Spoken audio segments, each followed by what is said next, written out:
Bote bonjour chers téléspectateurs, bote bonjour Nabino, Bandeko Balandi, match dans la société congolaise. Content d'être là avec vous pour solo la Nabino émergence ya Mboka Nabiso et Nabongo et le nyonso ezakana ebandeli nango et le nyonso ezakana esika oyo et bimisa barasine nango na yango mukolo ya lelo le 30 juin 2023 toko commémorer anniversaire topé mbotama ya lipanda na biso na bongo toko tombela congolais nyonso esika zwami fete lamu et plus particulièrement na bayoyo babotami mukolo ya lelo toko dédicacer bino en direct bat nyonso babotami mukolo ya lelo le 30 juin na kati ya match na société congolaise et na bongo boko sentir que ambiance eza moins ndenge mususu.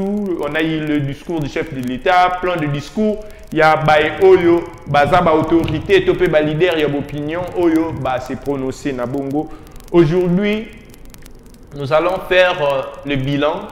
Il y a Mboka Nabiso esika kani tozalaki esika kani tokomi et biloko nini oyo ekokaki kozala lokola berère pona congolais moko topé mususu. Biloko kani oyo tokokaki ko repousser ensemble, biloko kanyo to ko adopter ensemble pour que Mboka Nabiso jour pour jour 60 ans d'indépendance ezala na émergence nango parce que on s'est dit un pays à voie de l'émergence et na bongo pour émergence nango et tiama nandenge ya malonga esingaki ngai na yo totelima pona totonga yango avant que ngai na totonga yango esengaki tozwa liberté nde on a eu nos pères de l'indépendance oyo. On va parler certainement de quelques-uns d'entre eux. On va parler certainement il y a Lolenge Kani Makabufalaki et Salima oyo et Salima Kité. Donc on est là pour penser ensemble avec notre invité Ndezali Bongo, l'honorable Sylvain Kaninda Azali Bongo, conseiller privé en matière politique. Il y a Mwanamboka Sylvestre Makambu Danossi Oyo Azali Bongo, président et conseil de stage il y a APPC. Na Bongo Mwanamboka honorable Sylvain Kaninda. Tout ça na kati ya plateau na biso, mbote na yo, boni santé. Mbote de ko arbitre santé et malamu. Ngolo anzami.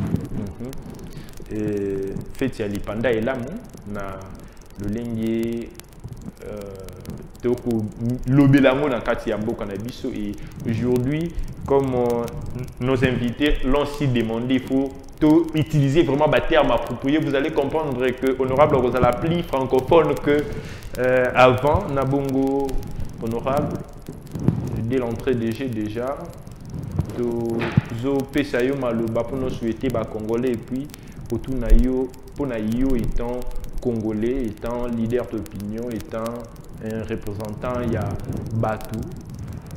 Qui représente l'indépendance il y a Mboka Nabiso na Misuna?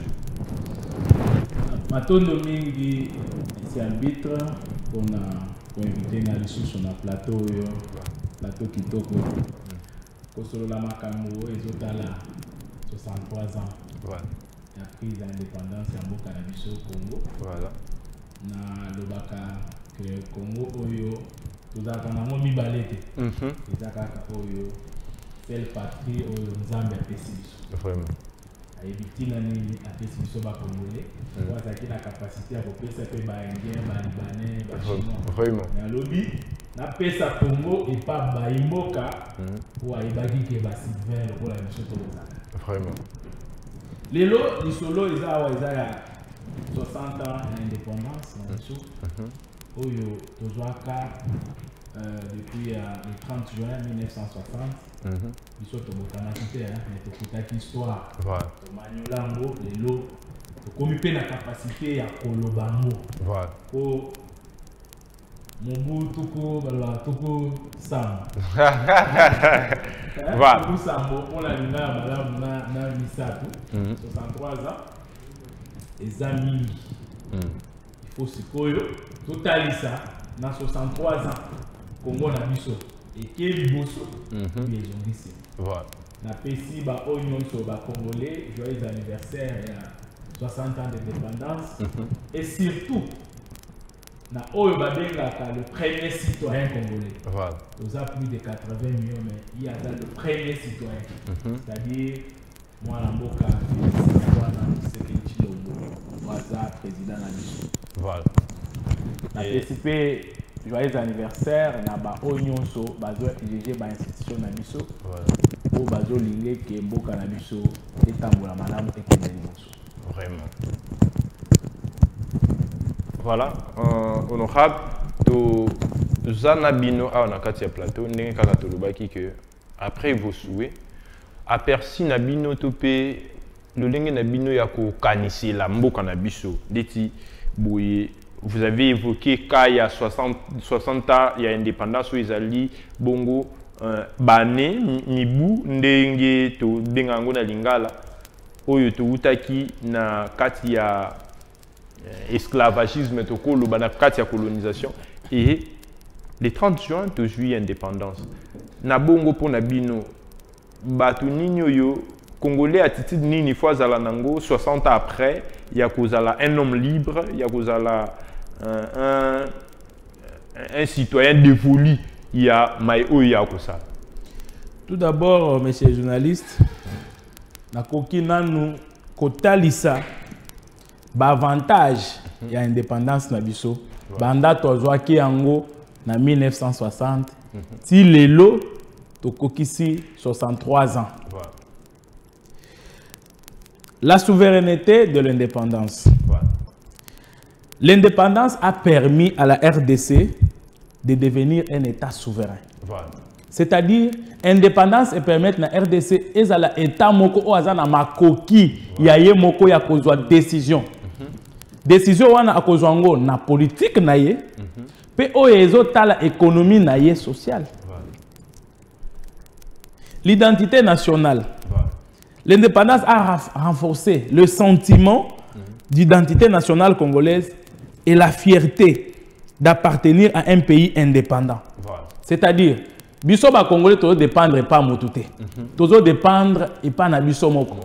Na misolo na biso, na richesse na biso naturelle, pe na makoki na biso. Oyo nzamba pesa biso po to dépendre te et pas motu. Pour ceux qui état mobimba ils dépendre et pas état mosusu, c'est-à-dire état wana a imposer ba injonction na ye parce que financièrement il dépend de lui, économiquement il dépend de lui. Alors, indépendance quand la tozaki colonisé par le Belge, oyo bazalaki na même mise sur ba institution, oyo tozalaki liberté ya kosala la makoki na biso. Mais ba héros na biso o bandima ki ko se sacrifier pour na lipanda oyo pour na mboka ezwa valeur, pour na mboka ezala dépendant. C'est-à-dire, elongo na indépendance, ezala dépendant, elongo na dépendance ezala dépendant, c'est-à-dire ezala na makoki yango moko ya ko diriger. Yango no moni lelo, tozana mokonzi ya mboka moko o azo diriger ba institution, azo diriger institution présidence de la République vis-à-vis aussi na ba collaborateur na ba institution mosusu. Ce qui to banda ko dépendre et pas ba mosusu ba état mosusu, lelo o mokonzi ya mboka ko zwa décision te pour na mboka na biso. Voilà. Yangwano moni ba ressources naturelles na biso. La RDC possède d'importantes ressources naturelles, notamment les minéraux précieux, tels que le cobalt, le cuivre et le diamant. L'indépendance a permis au pays de contrôler et de bénéficier de l'exploitation de ces ressources. Quand la temps de coloniser, qui Belgique a tchaki, ba Belge ba tchaki ba appareil pour ressources na biso moko to exploiter en gote bango ba exploiter parce que bazalaki ba coloniser ki biso. Biso tozaki ba umbu na bango. Yango on attend ba héros na biso ba ye balobi non bokoti kala ba umbu te il faut to longwa na kibombu oyo to koma pe état. Moni. To koma pe état. To komi na autonomie politique. Donc les lots toza ba peuple moko obiso moko to kende élection to poni biso moko dirigeant zomona oyo akokamba biso. Donc nous avons vraiment la capacité, hein, et le courage d'aller aux urnes, c'est choisir nous-mêmes nos élus. Il y a encore une fierté, il y a une prise à l'ipanda, pour les autres, il y a makoki, ya koleka pe na ir no kopona ba dirigeant na biso bango pe baye baza redevable devant nous. Voilà. Moni eloko wana eza ya mutu ya makasi. Pe la RDC a pu développer ses propres institutions politiques et prendre des décisions qui correspondent à ses intérêts nationaux. Lelo moni mwana mboka Félix Antoine Tshisekedi Tshilombo a Chine. Kota la contrat oyo ezaki signé par le régime passé avec les Chinois. Oyo bana mboka ba bénéficier ki nango te. Mais ba Chinois ba bénéficier mingi koleka biso bana mboka. Yango na mwana mboka tala non. Biso toza na décision na biso moko ya kozwa pona ba intérêts nationaux. Alors, on doit revoir ça. Wow. Parce que misolo na biso richesse na biso, ça doit en profiter que nous les Congolais. Ceux qui ba mususu baye pona ba solliciter partenariat, oui, gagnant comme le chef de l'État l'avait dit. Boye botali oyo boko exploiter, biso pe to gagner bino pe bo gagner. Ezate ke boya na maboko ki a ko imposer biso. On dirait misolo na eza, on dirait richesse na eza bino. Yango na indépendance et même biso yango. Maintenant, il faut total ce sikoyo, ba inconvénient ni indépendance et la kibiso. Instabilité politique depuis son indépendance, la RDC a connu de nombreuses périodes d'instabilité politique, des conflits armés et des changements de régime. Lelo mwana mboka Félix Antoine Tshisekedi Tshilombo azobunda. Pona kimia ekota na est. Kimia wana eza bitumba wana est wana eza lelote. Lokola batali ke RDC eza jardin d'Éden. Oyo nyonso nzamba chakati ya jardin d'Éden. Na sol, na sous-sol. Nyonso ezali. Alors, pour to continuer à coloniser baton, il faut to imposer bango politiquement. Voilà. Il faut to tinde la bango mutuna biso. Yangwa na biso to zakana courage ya kolobake. Toza siko ya kosepela parce que c'est la première fois que toza la namo konzamboka. Oh, ça congolais vraiment des pères et des mères.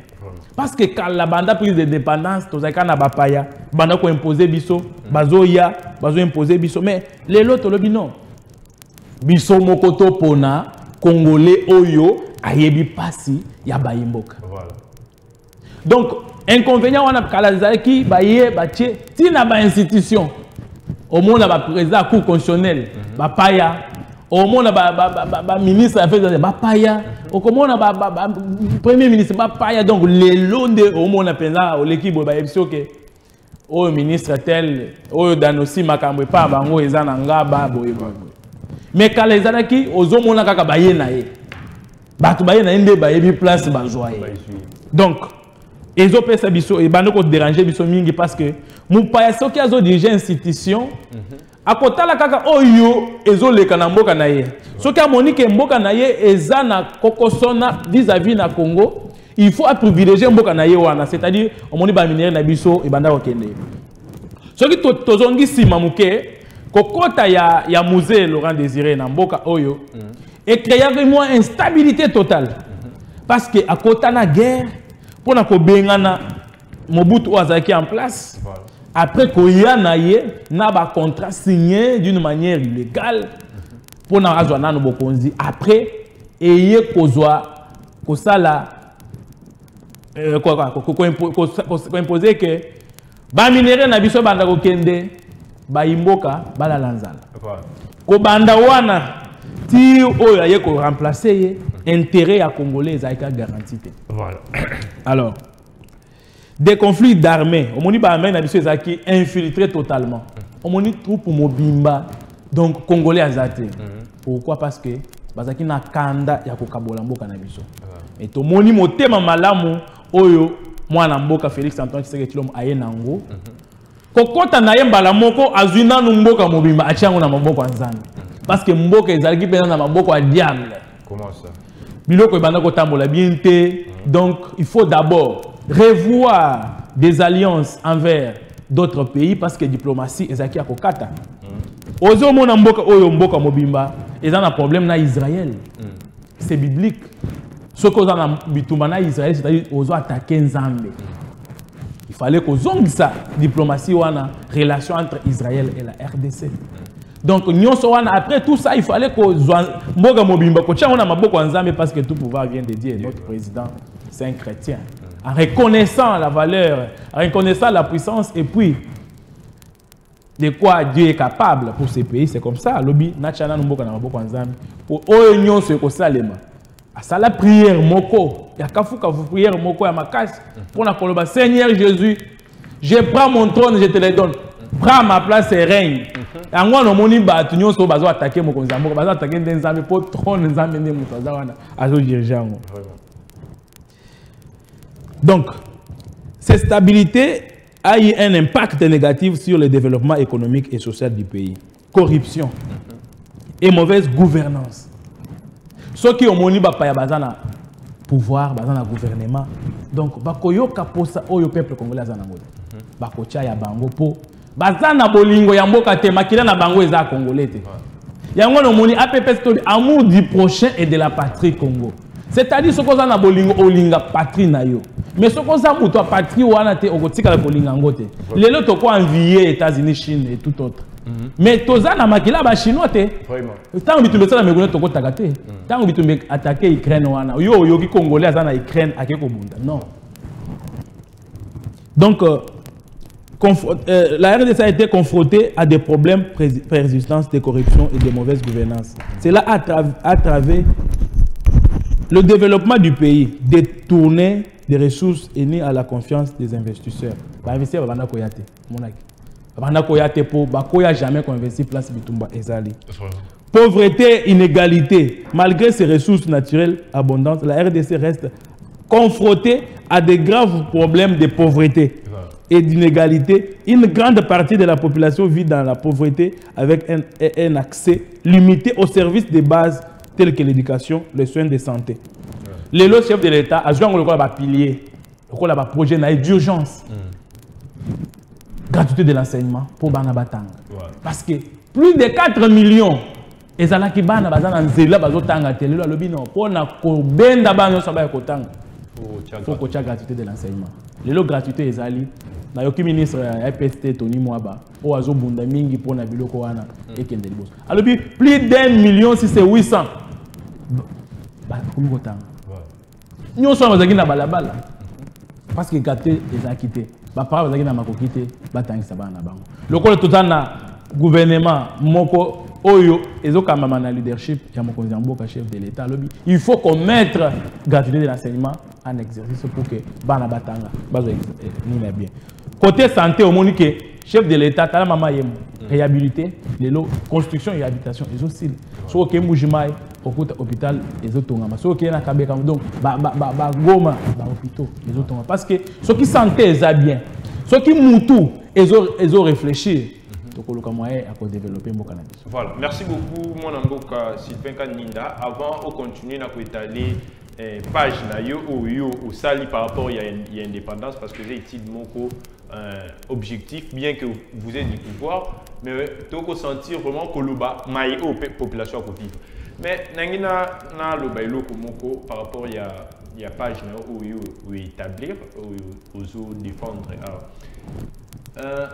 vous avez étalé des points indépendants style vous avez étalé page noire vraiment il y a beaucoup de cannabis tout ça vraiment dignité à Kolobaki aujourd'hui on a beaucoup de 60 ans vous avez parlé de corruption vous avez parlé il y a insécurité instabilité tout ce qui s'ensuit mais tout comme on a beaucoup de kaka na chef il y a baï oyo bazouaka baï oyo banda ko zwa pouvoir banda ko diriger beaucoup cannabis dès l'indépendance tout tcha na régime outikoli mais pourquoi pas que le BLAP bayo bazan na pouvoir lelo parce que aujourd'hui tout vivre yango insécurité ils ont battre son plein na phénomène d'enlèvement au commis récurrent na kati ya mboka na biso on en parle de partout côté yo ba lever boy côté ba lever boy d'ailleurs il a cité parce que moi je suis de Lukunga. C'était la présence d'Abisso Moko, on a vu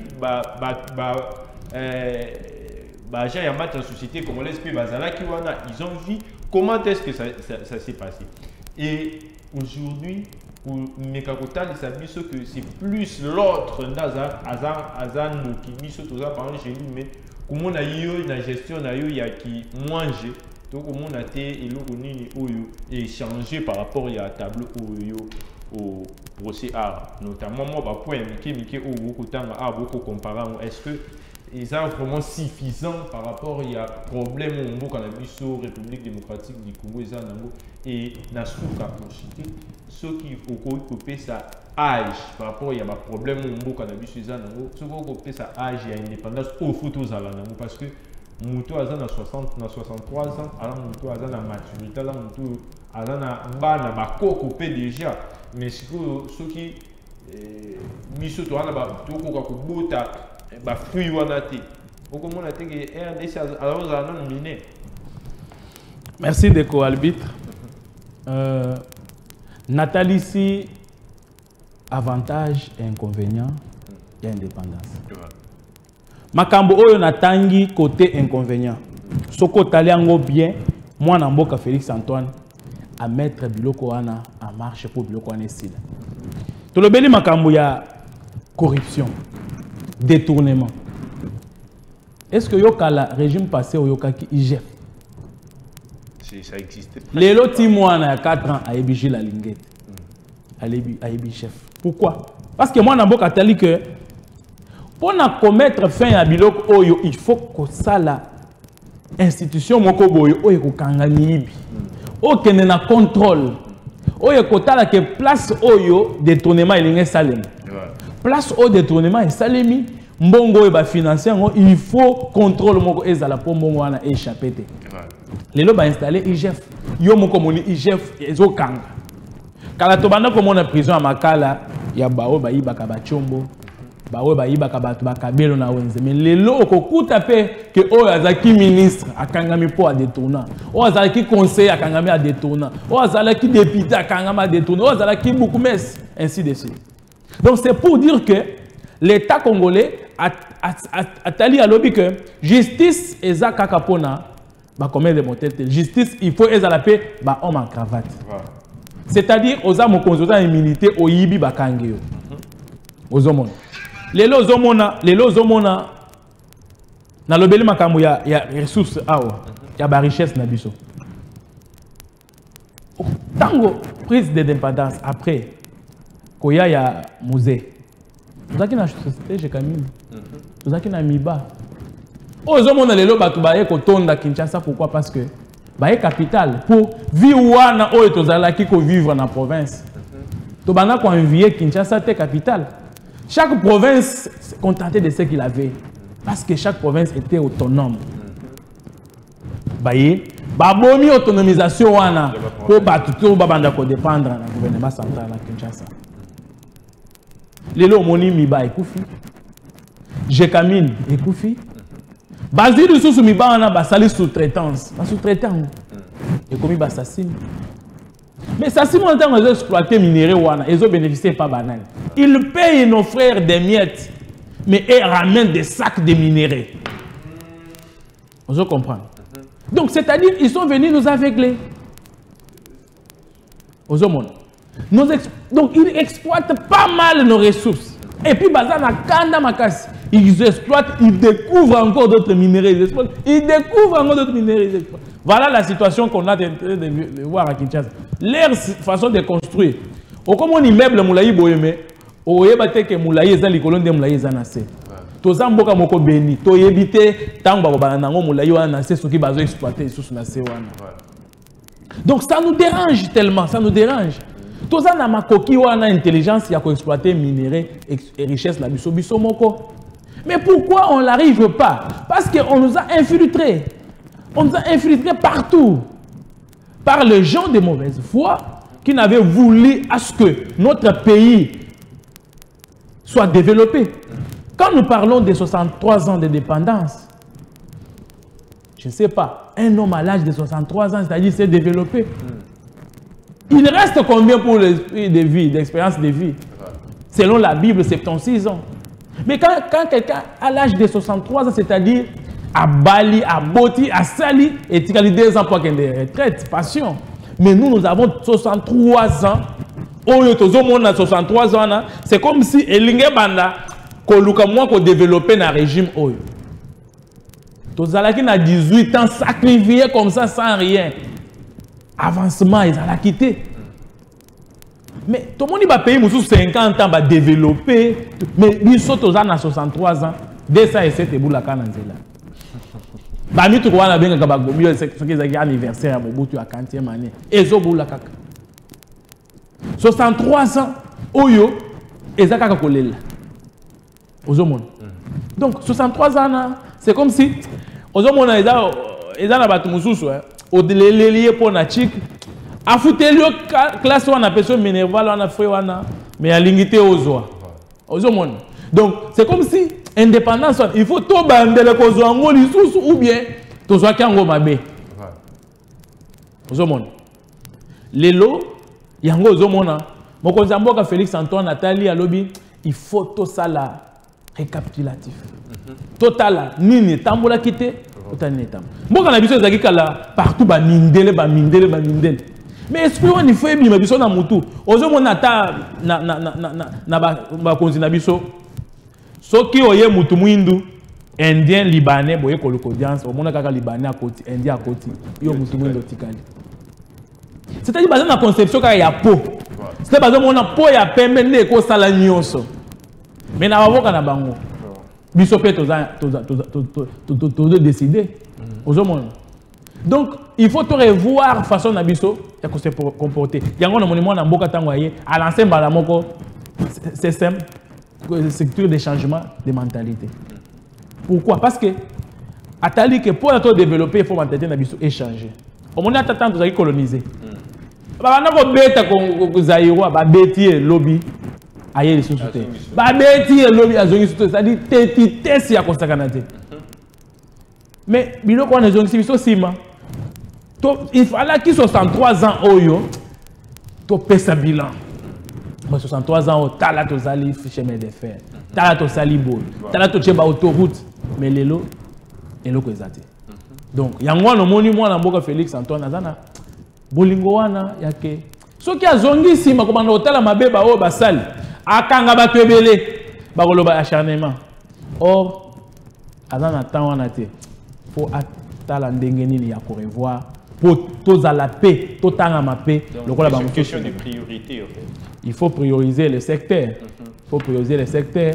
Il faut voir comment récapituler ça pour s'adapter. Pour au moment où banda mwana mboka Félix à côté pour voir totikali ko sala défilé pour le 30 juin parce que à condimenter ça les man est bato bazo kufa yango na lelo alobi au lieu to kende évacuer makamususu to kende na stade de martyrs to bondela pona kimia na mboka na biso mais bazo landanga nazo bondela déjà na chaîne to bondela ka pona mboka na biso ezala malamu lelo omoni ba évêque ba pasteur o il fallait bazala bomoko pona mboka ngende liboso lelo bango nde baza koya komema distraction na séparation kati ya mboka na biso balobaka l'église au milieu du village mais au village toyebaka milliers ezalaka te. Mais yo ko attaquer ba évêque bino pe na APPC vous na ba évêque tozana ba évêque ba o ya biso ba bondelaka baza na stade de tolo baboy évêque Ronsard évêque Maving baza kuna okomona ngo na direct ba ko bondele puis nzamba yo kaka bango. Merci beaucoup mwana mboka Sylvain Kaninda toko kende na régie pour tout le bela maintenant APPC mais avant ça to kende na régie batche la biso image oyo il y a souhait il y a APPC et pas population congolaise. Chers citoyens de la République démocratique du Congo, à l'occasion de la commémoration du 63e anniversaire de notre indépendance, je souhaiterais adresser des paroles respectueuses et inspirantes en faveur de la plateforme APPC, Amour du prochain et de la patrie Congo, qui incarne les valeurs essentielles de notre nation. En cette journée mémorable, nous nous rassemblons pour célébrer non seulement notre passé glorieux, mais également pour nous projeter vers l'avenir en tant que nation souveraine et déterminée à construire un Congo prospère et uni. L'APPC symbolise cette vision en promouvant les principes de solidarité, d'altruisme et d'engagement envers notre pays. L'amour du prochain est un pilier fondamental de notre société, transcendant les différences et les barrières et encourageant l'inclusion sociale et le respect mutuel. En adhérant à l'APPC, nous exprimons notre volonté commune de soutenir le bien-être collectif et de créer un environnement propice à l'épanouissement de chaque citoyen congolais. Notre cher pays, la République démocratique du Congo, regorge de richesses naturelles, culturelles et humaines exceptionnelles. En tant que membre de l'APPC, nous nous engageons à préserver et valoriser ces trésors, tout en œuvrant pour le développement durable et équitable de notre nation. Cela nécessite des efforts conjoints pour exploiter nos ressources de manière responsable et promouvoir un développement économique inclusif, respectueux de l'environnement et bénéfique pour tous les citoyens. En cette journée historique, je vous invite à vous unir autour de l'APPC, à travailler main dans la main pour renforcer l'unité nationale, promouvoir la justice sociale et réaliser notre vision partagée d'un Congo prospère et harmonieux. Ensemble, nous pouvons surmonter les défis qui se dressent sur notre chemin et construire un avenir prometteur pour les générations à venir. En conclusion, je souhaite exprimer mes vœux les plus sincères à l'occasion de notre indépendance, ainsi qu'à la plateforme APPC, qui incarne les valeurs essentielles de notre nation. Puisse l'amour du prochain et l'amour pour notre patrie Congo continuer de guider nos actions et de nous inspirer dans notre quête d'un avenir meilleur pour tous les Congolais. Vive l'amour du prochain et de la patrie Congo. Vive la République démocratique du Congo. Merci beaucoup. Mwanamboka Kaju Sikawa Tozongi, Mwanamboka Sylvain Kaninda, to Ozolandama, des partout, bande ko bamoni directement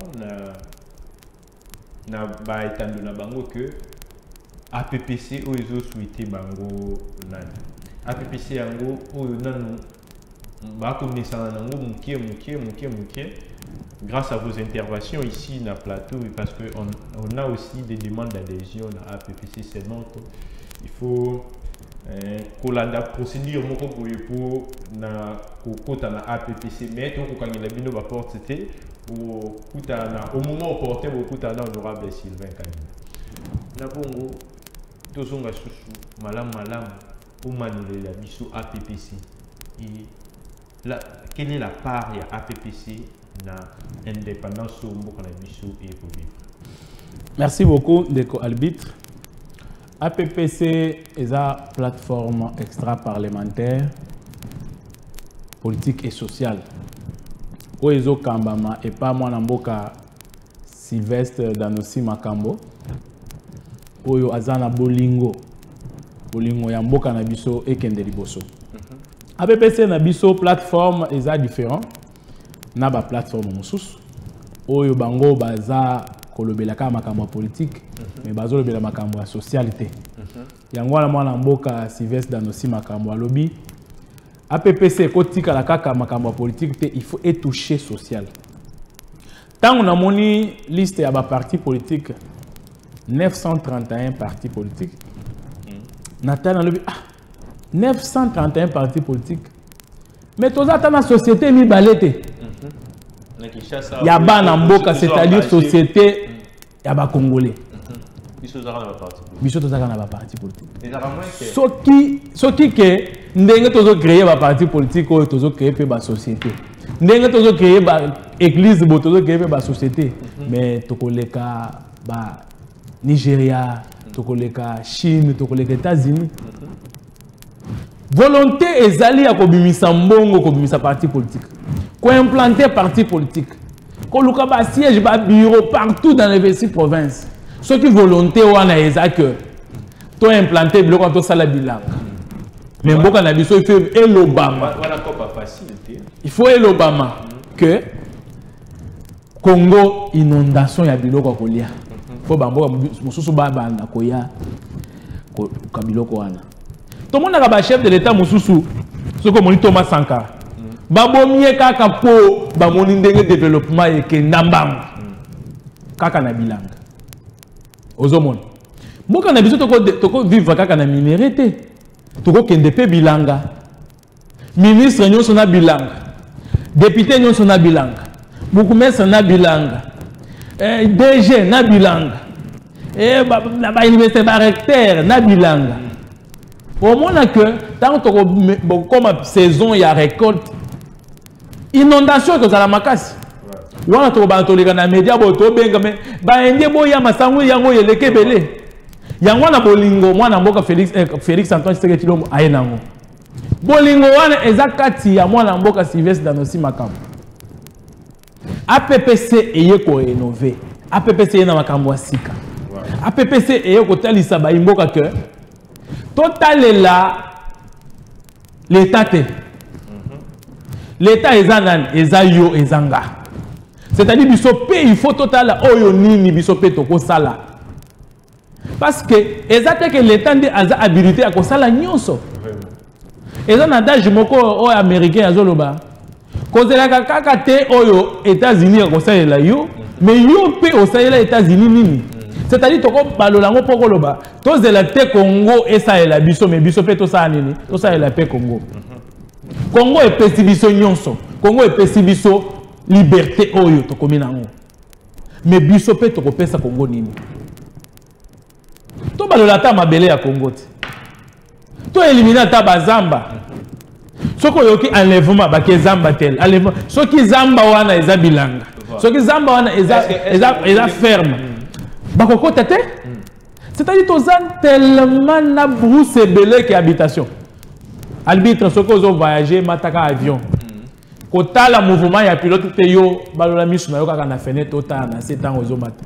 O ko se rendre compte que Congo eza lokola omoni plateau na yo ndenge eza ronde de Congo etongama kaka esika moko boy mais koto nyonso bilanga koto nyonso matiti kotango chinois na indien bazwa po bakita batel et la richesse bango batana na minerai te basta nano les endroits à exploiter ozo monde soko tali bingi ba indien na ba chinois na batonga bisika bango bisika nyonso eza kitoko akolongwa akeko tonga supermarché na sel ayebi na ye que congolais kosomba. Mais quand ils vendent ces produits là, quand bien même ils sont des grossistes à un certain moment bazoteka na tonga moko et puis ils dépassent même les heures de vente. Bateka ka bakfongola ka 6h puis 23h puis 0h mais congolais ya yaka 9h aza patron aye 9h abano bet na masolo politique nana fongoli maison te tant on fongola maison après 18h akeko beta winner ni angonde chinois yeli na indien tant ko kanga 18h wana akenda ko ateka etaliete mais indien libanais ayeli musala azoteka azosombo azotinda na Inde azoteka azotinda na Liban basomba ka biloko na bango kaka epa bango c'est-à-dire leur argent tourne et outé pas bango muke eye awa ekomi ebele ezongi kuna jour moko na mona na aéroport bazozongisa indien epa bango mais il faut voir comment azolela on dirait akufeli baboti. Pourquoi? Parce que ati qui jardin d'Éden eza na ba fruits eza na nyonso eza na minerai. Tambo kana biso chaque jour ngana liaka orange il y a 2000 francs. Il faut que yoka sukali wana donc jus naturel. Mais mboka na biso saka atana izine te ya ko sala ba jus wana. Soko ke ba pour mani ozo somba un verre ya gingembre, hein? Un verre ya ginger, c'est-à-dire tangawizi. 18 $. Vers kaka po bazui poudre moke bache na mai batokisi yango omeli yango 18 $. Mais 18 $ na bilanga tangawizi oyo bato batamsaka na babute pourquoi to mela yango te po to dénigrer na bato wana bato teka yango to ni komela ya indien o to ebi place utaka te ke ko sa koto na banda kuna biso okokende par exemple c'est le bipoa kinko okuti mutu azana lopango na ye 40 mètres carrés hein mais azatana pour la yete ata sosomisa to ata mabata ezate azo préfère que ne kosoma soso balongole bilamba et pas ba libanais pour que ne kolia donc nyonso wana eko développer mboka te yango na mwana mboka Sylvestre Danosi Makambo lobi non il faut to komisa ba congolais bango moko ba s'autofinancer c'est-à-dire ba yeba ko luka sans que balela libanda ozomona yango wana ayena makambo ya développement ya santé pour tous. Oyo tokotalisa yo tango ekozala déjà prêt to ebiso ke liste yango ya ba hôpitaux oyo Sylvestre Danosi Makambo signé partenariat pour ba membre na biso APPC bazo soin. Tokotalisa un jour na yebo aussi plateau na taliso tala et grand babi c'est telemi ya bana mboka ya APPC bazo sala. Donc ezobula nango ezoma bato nyonso me bato ya PPC bazokota kuna ofele parce que soki na bande yango ko démontrer ko tutanga me biloko nyonso bozo sala wana e ko sala mandenge nini na ye awa pona makambo le 30 juin. Donc yango na zebiso ke idéologie oyo APPC aye nango eza ya kotalisa mbai mboka ke toleli mingi place ya kozomisa ezaka na politique te po moni lelo ba po no zomisa il faut que des partis politiques tant que des partis politiques net nga boye de azaboye politologue licencié en sciences politiques. J'ai fait 5 ans à l'université. Aux hommes, il y a LMDT. Il y a LMDT. LMDT, Yesika, Wabisoto, Tangi Pena, temps plein. On est fiers. On est fiers de ça. On est fiers. On est fiers de ça. Système LMD. Moi, on a côté Chikisiko, comme on benga naza licencié. Yo za licencié. Yo ça la plagiat ya TFC. Yo défendant dans TFC comme on benga licencié pour le système LMD. Batika des obana batanga classe. Batanga classe batika biloko. Donc obimi wana outil univers parce que l'université c'est l'univers. C'est l'univers où il y a tout. Obimi fraîchement de l'univers OK pour un emploi bazo tout na yo expérience, 5 ans d'expérience. Donc c'est-à-dire il faut zona ndak au vendre 5 ans. Aux expériences ya ko senga monga tina tongo ba finga oyebisoko si classe ozimu sate ba para ba mono lokola ndoki moko boye na famille o mata okita ko mo senga monga ti siko ba camarade na yo ba yena comme za 17 oza mama ya o mo beta ka ba leki me ti ya ko tika mapaka mike boye mapa mike boye donc o komo yo kakana aba be yo bando ke de classe o lobi ke soko silisi o sa musala. Donc c'est-à-dire Balobi, le diplôme, c'est la clé de vie. Aussi, si on va changer série. Donc, série, ils ont changé place à Ozomoussa. Donc, il faut dans la partie politique, il faut pour se retrouver. Donc, Yangoana, Nazo, Yebisaba peuple congolais que tu as un changement. Tu as un changement pour soutenir moi dans Mboka Félix Antoine Tshisekedi. Yende a incarné un esprit amour, il y a développement pour Mboka Félix. Nous sommes azate. Fa passer na ibisaki yo ke bakokima. Na pesi merci na honorable Adon Dombasi. Na ibisi aya kokota PPC place ezali to réserver place. Parce que na yebi capacité na ye d'intellect. Na yebi oyo aza nango. Alongwe na ye sidé. Ah bon alobi. Mais moi c'est que ils ont débauché. Martin Fayulu sans vision. Non le baga Martin Fayulu la vision té. Ouais ils ont débauché. Débauchage té. Eza lokolo outé église au constater que pasteur a sa puissante. Banda zo bonde la pona yo makambo ezo kende liboso té. Mais luka église place ce qui parti à tier le boko a parlé en ta langue té mbala moko vie schéma mosusu. Donc nini plateforme na biso za ko fona pona ko yamba ba oyo nyonso. Nous avons 931 partis politiques, mais nous avons 67 regroupements. Pour éliminer la liste, on est APPC numéro 40. Chiffre 40 est prophétique. Chiffre 40 est prophétique. Voilà, yo moko yebiti balibite ba mpe makambo ya Bible. Donc on dit que makambo est servant. On dit makambo est changé. Na albitre yebi makambo lokolo yebi pe makambo ya Yesu eza bien pour to yebi ke balibite ozaka bat basimba kisi pona compagnon la match bien. Mais kisi ya bakisi nyonso eza Kristo. Eza Kristo. Yango no moni ba oyo bakendaki simba basuka mabe. Ba musu bakenda bondoki po ba dominer chef de l'état ba sala boy ba kuta béton blindé. Donc ba musu pe bazo continuer pe ko kende pona Sylvestre dans 6 mois na batu a sala ni. A échoué mais batali boy tigre tellement nazo yebisa yo. Puissance Michel Dek moyen té. Donc APPC azana vision du chef de l'état. APPC aye pona pour soutenir chef de l'état pour apporter le 1+. Ba parti mususu yaka ekeyami na sepeli mingi tango na banoko ya pona ya plateau na kuti bato ebele na ba polo les amis de tel les amis de tel les amis de tel. Donc toza ba ami ya ba ami ngana za ami arbitre za ami ya Sylvain za ami ya Richardi. Donc les amis on a pourquoi parce que bientôt là dépôt à candidature et banda non pas va déposer après token d'élection. Ce que Monica arbitre abimité ba moko les amis et Kofi.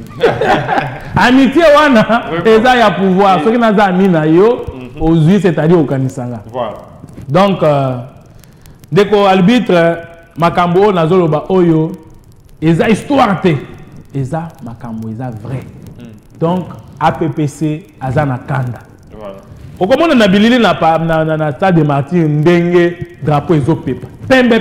Quand tu n'as pas ni lelo na la chemise à pemete.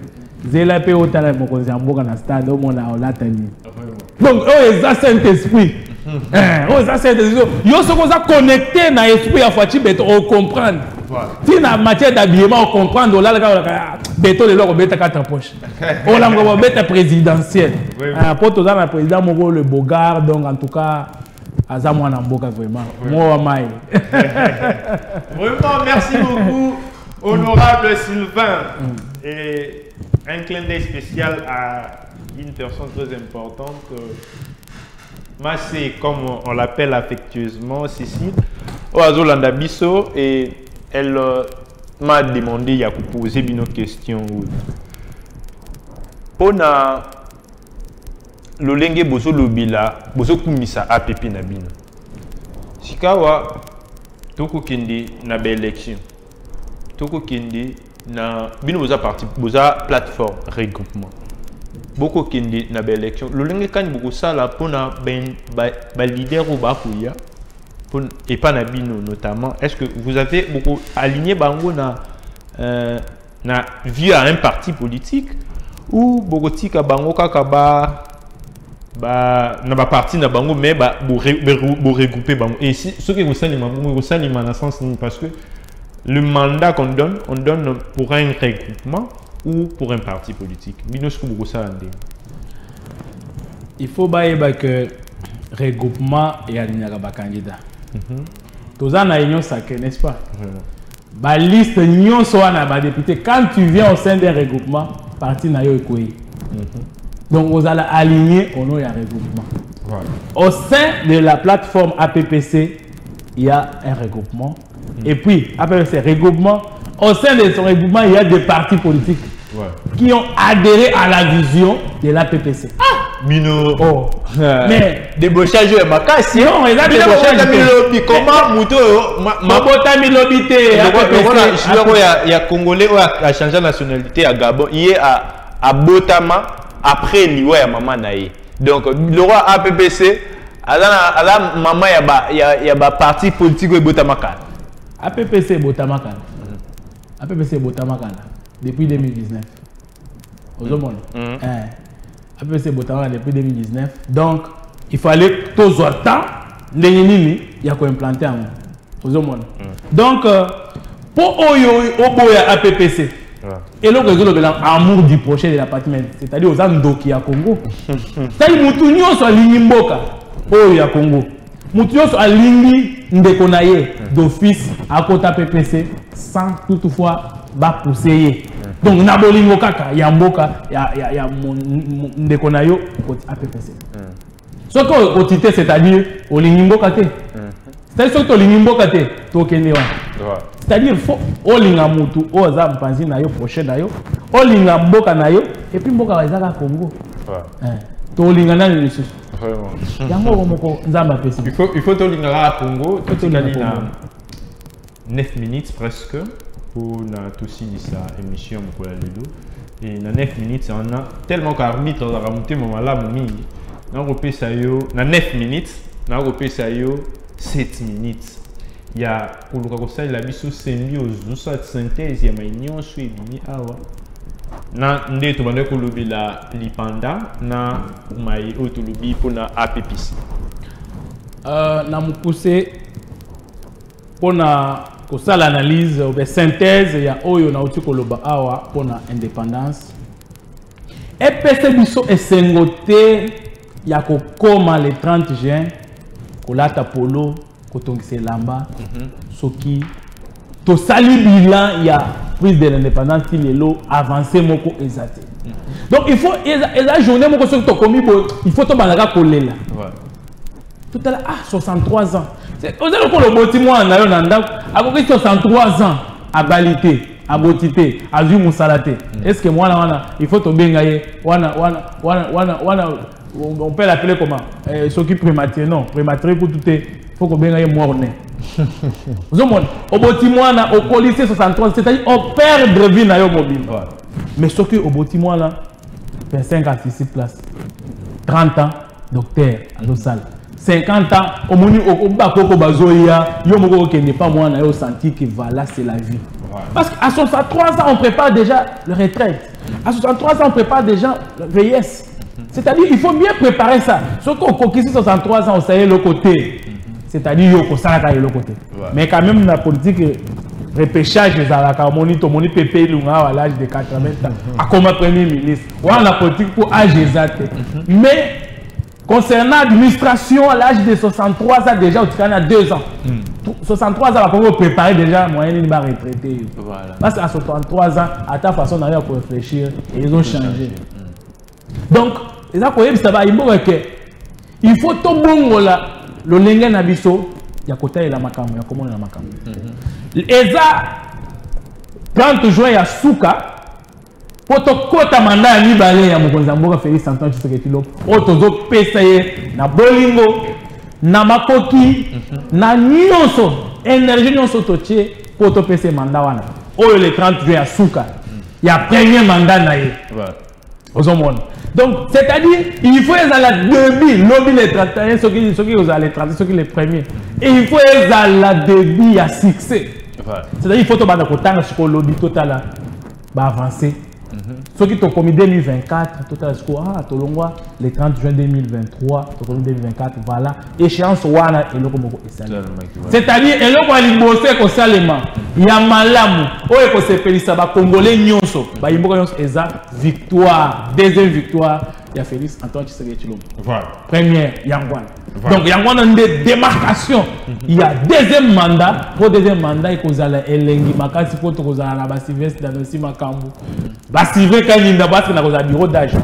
On a la plénière l'assemblée, na za ba Benjamin. Wala te na za candidat mwana muke kuna na ngandanjika. Donc kalate match na ba Nikolo match kwata kuna changer. Donc Yangwana na 7 minutes na ngai na ko pesa quand même batumbote pour na 30 juin awa. Donc 30 juin à 7 minutes c'était et kitaki et tikali 2 minutes. La pesi mon président dans aussi makambote fête malam oyo ya indépendance. Na pesi cabinet mobimba CG Gloire, le directeur Begelo, le patron Christian. Né na message ko benga e patron Christian pour na tonga na moni message moko ekota ya malamu pour na fête. Na pesi évêque kuna mobondo na stade des martyrs, ambassadeur Joyce, sans oublier le boss Michel, place Aza. Na pesi Félix Antoine na famille na mobimba maman Martha Kasalou, place Aza. Première dame Denise Nyakero. Voilà. Mes amis na pesi arbitre. Voilà, merci beaucoup. Nos salutations aussi à vous. Donc, on a régi pour souhaiter une personne très importante pour un anniversaire, la personne qui incarne l'indépendance des Ali Bongo, le puissant, le VKMD, mon père fête son anniversaire aujourd'hui. Voilà. Miska Moutel Bosso na yekola média et pas na Ezaïwana, mon père KMD Gabi. Heureux anniversaire à vous, cher papa, de bonnes choses et tous ça même malouba juste pour nous remettre oyo moteme pour sentir mais seulement que du bonheur Dieu puisse vous garder abattre la yo pour vivre réellement et c'est oyo ya ko zalanamba na la marmite na famille. Voilà, heureux anniversaire à vous. Voilà, match de la société congolaise et comme Nasuka, merci beaucoup, mon amboka Sylvain Kaninda, de nous avoir honorés. Merci beaucoup à l'équipe qui nous a accompagnés pour que tout comme Anabanda Kunabino, Ndetomoni Bongo, Mutoto Binga affectueusement, Papa Eric et Kajou. Merci beaucoup à vous. Match en société congolaise ici.